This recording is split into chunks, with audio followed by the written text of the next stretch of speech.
Thank you guys for tuning in to my YouTube channel. All right, before we get into it, just want you guys going to hit that subscribe button. Just go ahead and murder that subscribe button. Now that we got that out of the way, let's go ahead and get into it. So basically, I want to talk to you guys is it time to move on from Zion, CJ McCollum, and Brandon Ingram? Me personally, I wouldn't say it's time to move on completely. I think it's time to move on from CJ. Get him up out of there. Get somebody, if y'all can get like a two-way athletic wing, like Dylan Brooks to me will fit good with this team because that's the type of player they really need. They don't really need CJ McCollum because they got enough offense on the team. They need more defenders. A guy that can spread the flow and defend, bro. Because Brandon Ingram and Zion, bro, they don't really play defense like that. Zion cool on weak help side defense, but he ain't no lockdown defender, bro. He don't play defense like that. He hardly rebound.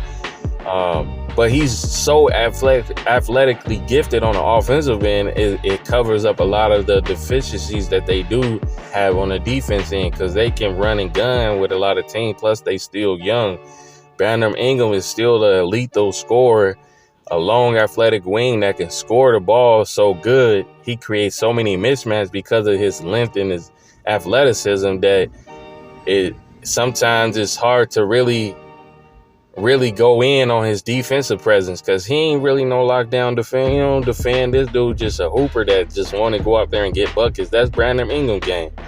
He can get buckets, no doubt. But they ain't really got that athletic wing defender. That's what they need. They need somebody that's like that, or at least and plus, what they really missing is a true point guard. They need a natural point guard that can run the offense, set players up, so Brandon Ingram can catch the ball instead of dribbling in the ball up the court and trying to create offense for everybody. He can just run to his spots and have the ball having the ball movement around. And if it's get later in the shot clock, when it's like 7 seconds left on the shot clock and the play just not working, then you could just dump into Brandon Ingram to his spot, and he can just turn around and face up and shoot over mostly everybody that's at his position because how tall and lanky he is. He can shoot over most defenders, especially wing defenders. He's long as hell. But to me, I say if they still doing the same thing within the next year, if they don't do nothing this season and they don't do nothing next season, I say it's time to move on from Zion, Brandon Ingram. I think it's time to move on from CJ McCollum this season. If they can trade this dude, or even in the offseason trade this dude. If they don't do nothing in the playoffs, trade CJ McCollum. See if you can get back a wing defender. If not, then try to get some draft picks and try to get a wing defender like that through the draft. Other than that, I mean, this team is loaded with talent, bro. They have a lot of young athletic talent. They ain't really got no veteran presence. They don't have a real leader on their team. That's what they truly missing too.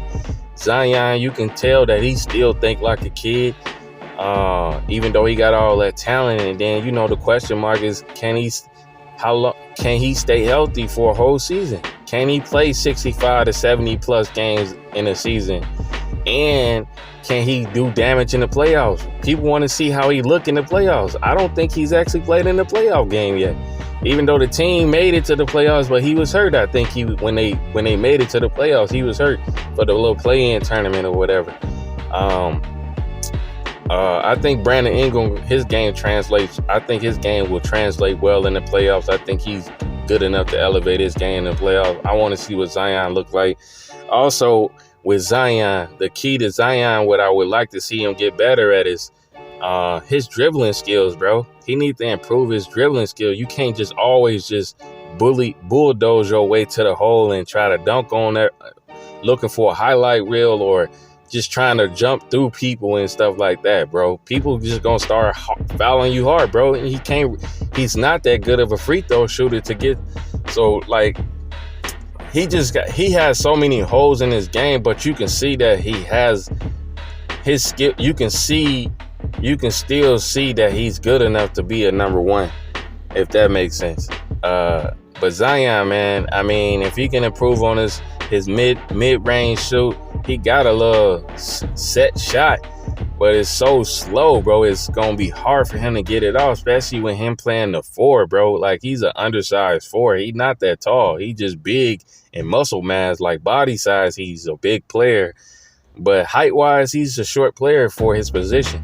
But you can't just continue bulldozing your way to the hole and thinking that that's gonna work your whole career, bro. You're not gonna win anything doing that. So Zion definitely got to get better offensively, as far as like getting them shot, figuring out different ways to score, being effective on the offensive end, and he has to step up his effort on the defensive end. He's good, like I said, help side defense, but that's about it. At the end of the day, let me know what you guys think. Drop your comments in the comment section, hit that thumbs up button, and I'm out.